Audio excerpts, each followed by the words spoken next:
Hello students, this is your physics teacher Shailesh and today we are going to discuss accuracy, precision and significant figures. Okay, so we will start accuracy. What is accuracy? Accuracy shows the closeness of true value and measured value. Okay, suppose we have rod of diameter 3 centimeter. Okay, then 3 centimeter is the true value. Okay, so the true value of diameter of the rod is 3 centimeter. Now we have to calculate the diameter with different experiments.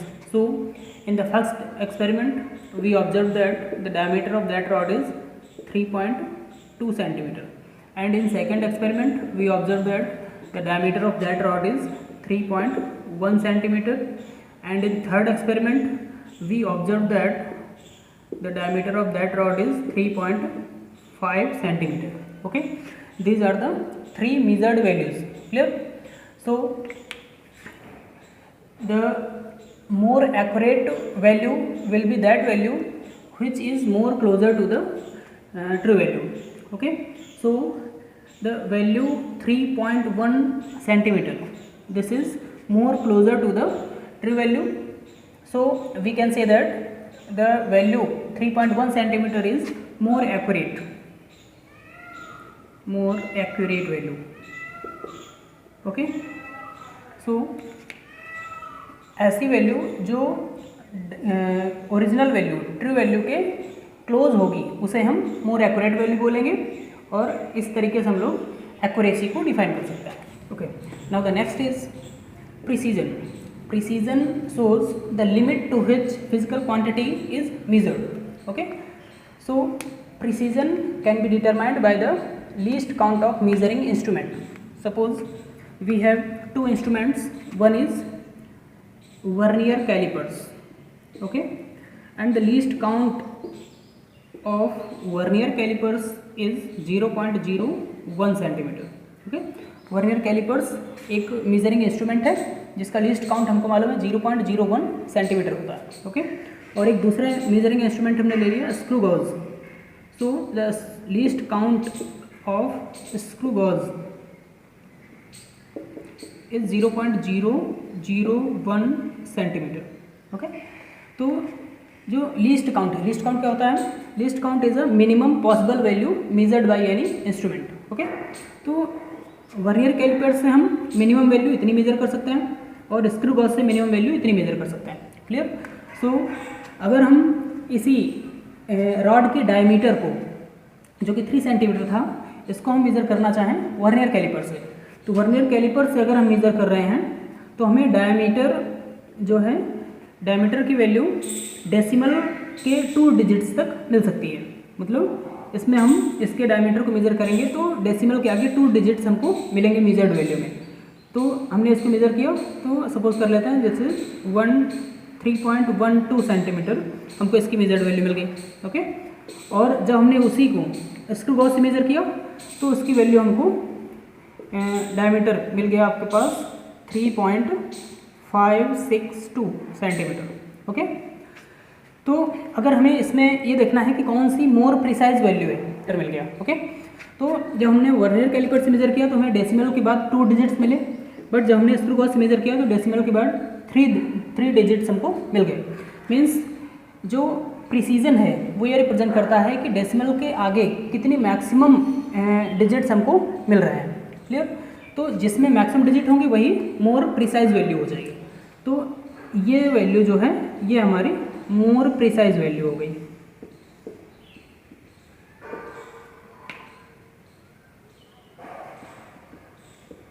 ठीक, तो इस तरह से हम accuracy और precision को define कर सकते हैं. क्लियर? तो ये प्रिसाइज होने के लिए डेसिमल के आगे जितने मैक्सिमम डिजिट्स हमको मेजर्ड वैल्यू में मिले तो वो मोर प्रिसाइज हो जाएगा, और जो क्लोजनेस रिप्रेजेंट करेगा वो हमारा एक्यूरेसी हो जाएगा. ठीक है, तो एक्यूरेट हमारी ये वैल्यू है लेकिन ये मोर प्रिसाइज है. Clear? Now the next topic is significant figures. Okay, then these are those digits in a measured quantity which are known reliably. Okay, suppose we measure a quantity that is 2.456. Okay, so these digits are called significant figures, and the last digit is uncertain digit.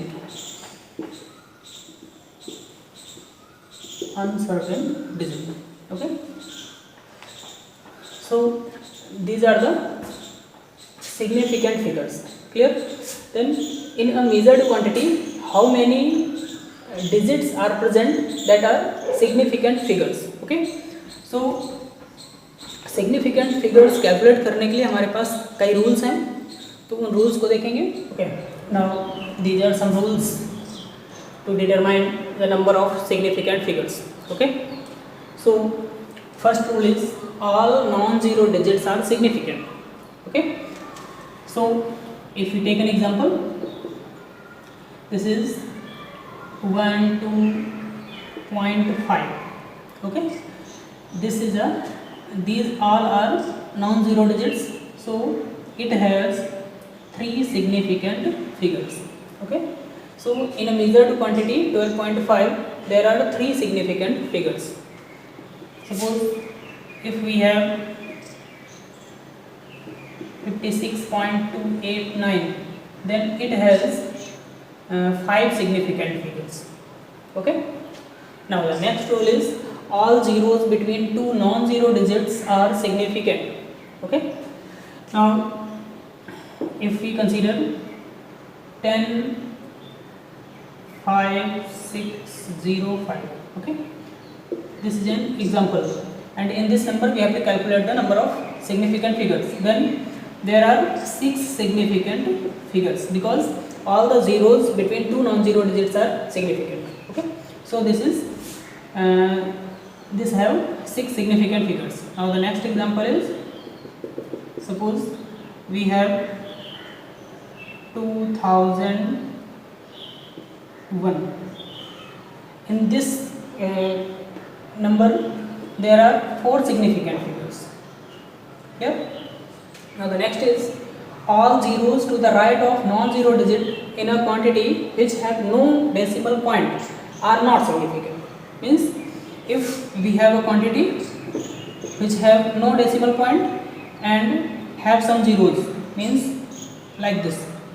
If a quantity which is 1200, then it has only 2 significant figures. 2 significant figures.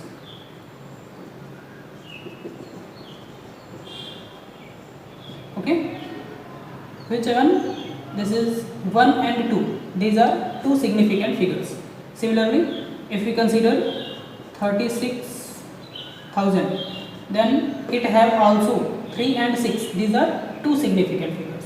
It have also 2 significant figures. Now these are the first type example. Now for second type, this is the second point, but such zeros are significant if they come from a measurement.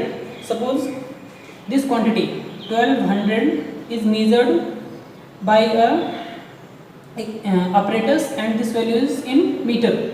Suppose there is a length of 1200 meter, so it has 4 significant figures. Okay, it has 4 significant figures.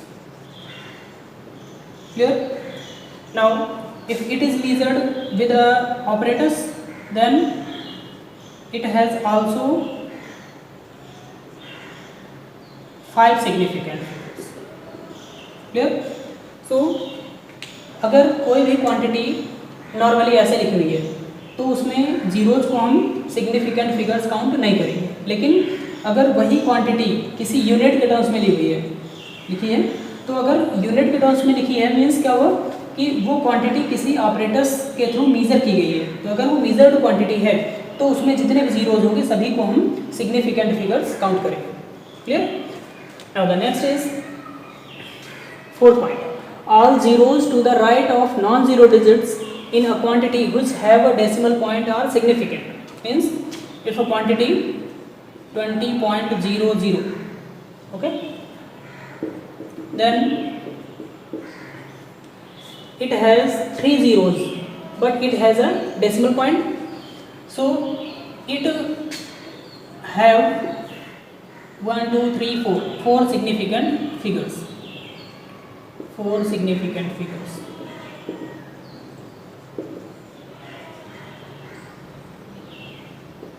Okay, so if any quantity which have decimal point and many zeros, so all the zeros are significant. Next is if the number is less than 1, means before decimal point there is a 0, then the zeros on the left of the first non-zero digit are not significant. Means if we take an example, suppose this is a quantity 0.02506.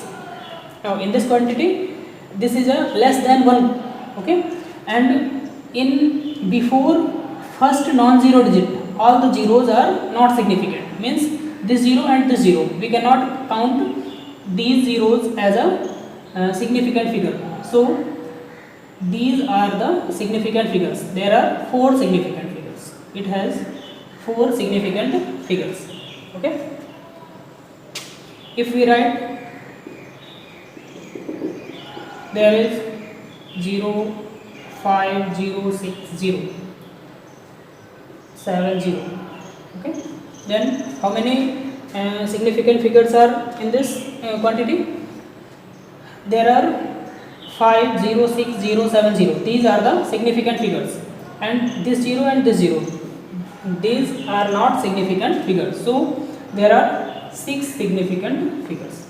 Now the next is the number of significant figures does not depend on the system of the units. Okay, suppose अगर हम कोई एक length ले लें, suppose कर लें कोई length है वो 15.5 सेंटीमीटर है, क्लियर। अगर हम इस लेंथ को किसी भी अदर सिस्टम ऑफ यूनिट्स में चेंज कर दें तो लेकिन इसके सिग्निफिकेंट फिगर्स में कोई इफेक्ट नहीं पड़ेगा। सपोज इसको हमने इसमें सिग्निफिकेंट फिगर्स 3 हैं और हमने इसको कन्वर्ट कर दिया इसी वैल्यू को इसमें मीटर में, तो मीटर में कन्वर्ट करेंगे तो ये हो गया 0.155 मीटर, इसमें भी 3 सिग्निफिकेंट फिगर्स होंगे। अगर हमने इसी में कन्वर्ट कर दिया इसको किलोमीटर में, किलोमीटर में जब कन्वर्ट करेंगे तो ये हो जाएगा 0.0000155 मीटर, तब भी इसमें 3 सिग्निफिकेंट फिगर्स ही होंगे। ओके, अब एक दूसरा एग्जांपल ले लेते हैं। सपोज 1 मीटर लेंथ है, ओके, तो अगर 1 मीटर है तो इसमें सिग्निफिकेंट फिगर्स कितने हुए? 1 सिग्निफिकेंट फिगर,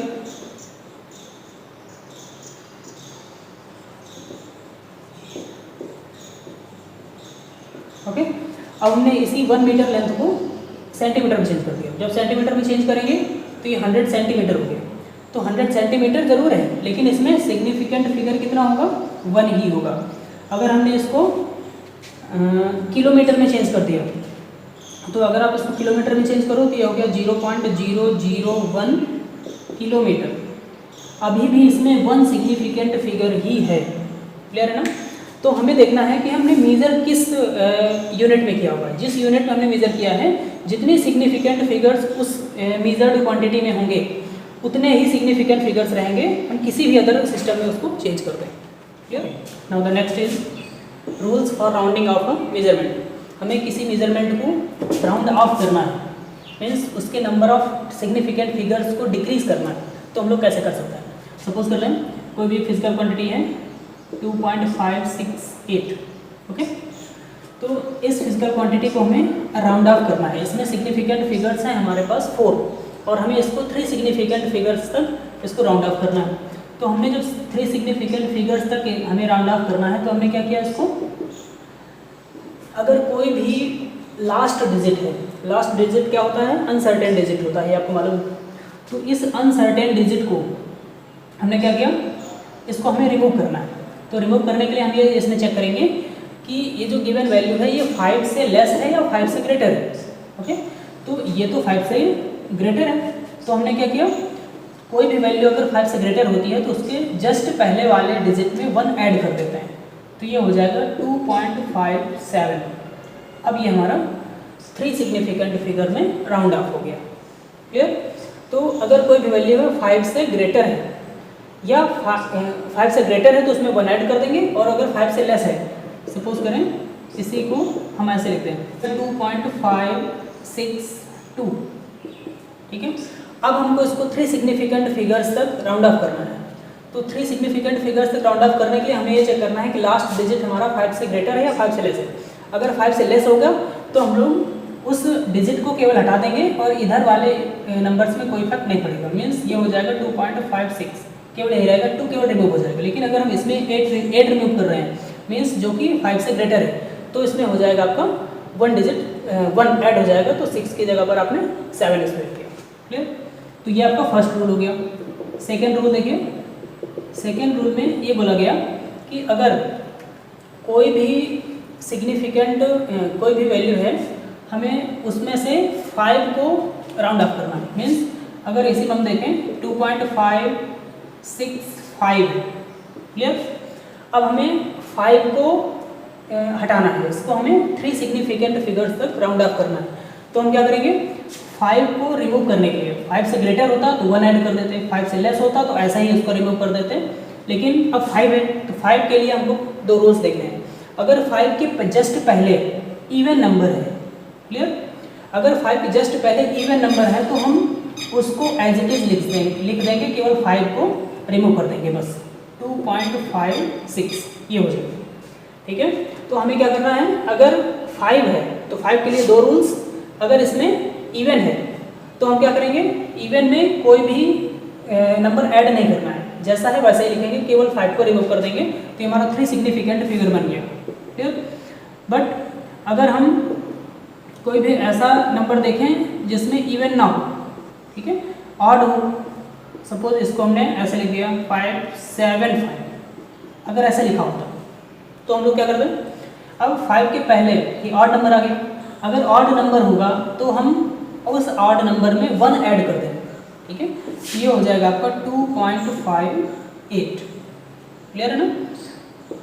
ये तो अब इसी तरीके से एक दूसरा एग्जांपल देखो, सपोज कर लें 5.235 ऐसे दिया होगा, ठीक है। अब हमें इसको 3 सिग्निफिकेंट फिगर्स तक राउंड ऑफ करना है। तो हमने क्या किया, इसको 5 के पहले ऑड नंबर है तो ऑड नंबर होगा तो उसमें हम 1 ऐड कर देंगे, तो आ जाएगा 5.24। ये आपका आंसर हो जाएगा। इस तरह से हम, ये कुछ रूल्स हैं जो राउंड ऑफ करते हैं।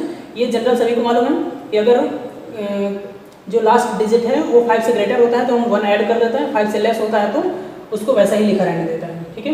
लेकिन अगर 5 है तो 5 में 2 कंडीशंस होंगी। अगर इवन है, 5 के जस्ट पहले वाला नंबर इवन है तो उसमें कोई चेंज नहीं होगा, और अगर 5 के जस्ट पहले ऑड नंबर लिखा हुआ है तो उसमें हम 1 ऐड करके उसको राउंड ऑफ करेंगे। Clear? Now the next is significant figures in the sum और डिफरेंस ऑफ 2 नंबर्स। ओके, अगर हम कोई भी 2 नंबर्स को ऐड करें या उनका डिफरेंस करें तो उसमें हम कितने सिग्निफिकेंट फिगर्स रखेंगे, ये हमको इसमें कैलकुलेट करना है। तो जो फाइनल रिजल्ट होगा उसमें उतने ही डेसिमल के बाद उतने डिजिट्स रखेंगे जितने कि जिन नंबर्स को हमने ऐड किया है उनमें से मिनिमम डेसिमल प्लेसेस वाले जो नंबर होगा। सपोज कर लें, suppose 2.5 and 3.567, we have to add these 2 numbers. Clear? तो हमने इनको सबको ऐड कर दिया तो ये आ जाएगा आपके पास 7, 6, 0 and 6। This is the answer. लेकिन हमें अगर ये बोला जाए कि अप्रोप्रिएट सिग्निफिकेंट फिगर्स तक आपको इसका रिजल्ट देना है, तो इसका रिजल्ट आप कैसे लिखोगे? रिजल्ट के लिए आपको जिस डेसिमल के बाद मिनिमम डेसिमल प्लेसेस वाली वैल्यू ये है 2.5, इसमें 3 डिजिट्स हैं, इसमें 1 डिजिट है। तो हमको जो फाइनल आंसर देना है वो 1 डिजिट, डेसिमल के बाद 1 डिजिट देना है, 3 डिजिट नहीं देना है, ठीक है। तो अब आप देखिए हमें इसको राउंड ऑफ करना है। अब 7 है तो 7 तो 5 से ग्रेटर है, तो इसको जब राउंड ऑफ करेंगे तो यहाँ पर 6 में 1 ऐड हो जाएगा, तो अब यहाँ 7 हो गया। फिर इसको आप राउंड ऑफ करिए, तो इसको जब राउंड ऑफ करेंगे तो ये हो जाएगा 7 और 0 है इधर, तो 0 में 1 ऐड हो जाएगा, तो तो ये आ जाएगा आपका 6.1, ये फाइनल आंसर आ जाएगा। ठीक है, ऐसे ही दूसरा एग्जाम्पल देखें। सपोज 3.58 2.125, हमें इसको सब्ट्रैक्ट करना है। क्लियर, तो हमने इसको सब्ट्रैक्ट कर दिया, then this will be 5 and 5 and 4.1, then this is the result. now अब हमको क्या करना है, इसमें अप्रोप्रिएट सिग्निफिकेंट फिगर्स तक देना है। तो सिग्निफिकेंट फिगर का हमको इसमें ध्यान रखना है। तो इसमें देखिए डेसिमल के बाद इसमें 2 डिजिट्स, इसमें 3 डिजिट्स, तो हमको जो फाइनल आंसर देना है वो डेसिमल के बाद 2 डिजिट्स वाला आंसर देना है। क्लियर, अब देखिए तो हमारा जो रिजल्ट होगा वो क्या होगा। अब हमें इसको राउंड ऑफ करना है। अब यहाँ पर 5 आ गया, 5 की जस्ट पहले ऑड नंबर है, और जब ऑड नंबर होता है तो हम 1 ऐड कर देते हैं, तो यह जाएगा आपके पास रिजल्ट हो गया इसका 1.46। This is the answer. Clear, okay. अब हम लोग नेक्स्ट ऑपरेशन देखेंगे, प्रोडक्ट और डिवीजन का। तो प्रोडक्ट और डिवीजन में हमको सिग्निफिकेंट फिगर्स देखने हैं, number of significant figures count करने हैं। इसमें हम लोग नंबर ऑफ डेसिमल प्लेसेस देखते थे, इसमें हमको नंबर ऑफ सिग्निफिकेंट फिगर्स देखना है। क्लियर, तो सपोज कर लें कि कोई एक फिजिकल क्वांटिटी है, ये 2.5, और हमने इसका प्रोडक्ट करा दिया 2.50 में। क्लियर, तो 2.5 मल्टीप्लाइड बाई 2.50, तो जब हम इसका आंसर देखेंगे तो इसका आंसर क्या आ जाएगा, देखो जरा, ये हो गया 6250, और ये 6.250, ये इसका आंसर हो गया। क्लियर, अब हमें इसमें सिग्निफिकेंट फिगर 4 है, लेकिन हमको 4 सिग्निफिकेंट फिगर्स में आंसर नहीं देना है। हमको क्या देना है, हमें आंसर देना है उतने में जितने की मिनिमम सिग्निफिकेंट फिगर वाली क्वांटिटी होगी। इसमें मिनिमम सिग्निफिकेंट फिगर वाली क्वांटिटी है ये 2.5, इसमें 2 सिग्निफिकेंट फिगर्स हैं, तो हमें जो आंसर देना है वो भी 2 सिग्निफिकेंट फिगर में ही देना है। इसलिए जो हमारा रिजल्ट होगा उसमें हम लोग 2 सिग्निफिकेंट फिगर देंगे। तो 2 सिग्निफिकेंट फिगर में हम लोग इसको राउंड ऑफ कर देंगे, तो 0 तो अपने आप हट जाएगा। 5 के पहले इवन है, इवन होगा तो उसमें कोई चेंज नहीं होगा, इसलिए जो हमारा फाइनल आंसर होगा 6.2, ये हमारा आंसर हो जाएगा। ठीक है, तो इस तरह से हम लोग इसके सिग्निफिकेंट फिगर्स को चेक करेंगे। अब दूसरा एग्जाम्पल देख लेते हैं। अगर हमने कोई 2 क्वांटिटीज डिवाइड कर दी, सपोज कर लेते हैं 2.5 डिवाइडेड बाई 2.5, तो दोनों में similar physical quantity significant figures हैं, तो हम लोग इसमें क्या करेंगे, इसकी जो वैल्यू होगी क्या हो जाएगी, 1 आएगी। ठीक है, लेकिन अगर आप देखो तो ये सिग्निफिकेंट फिगर्स इसमें दोनों में 2 हैं, तो हमको जो फाइनल आंसर देना है वो भी 2 सिग्निफिकेंट फिगर में ही देना है। तो जब 2 सिग्निफिकेंट फिगर देना है तो हमको इसको 2 सिग्निफिकेंट फिगर वाली क्वांटिटी बनानी पड़ेगी, इसलिए हमने इसको लिख दिया 1.0, और ये इसका फाइनल आंसर हो जाएगा। ठीक है, तो इस तरह से हम लोग इसके सिग्निफिकेंट फिगर्स के ऑपरेशंस को देखेंगे। So this is sufficient for today, and in the next lecture we will discuss the dimensional analysis and its applications. Okay.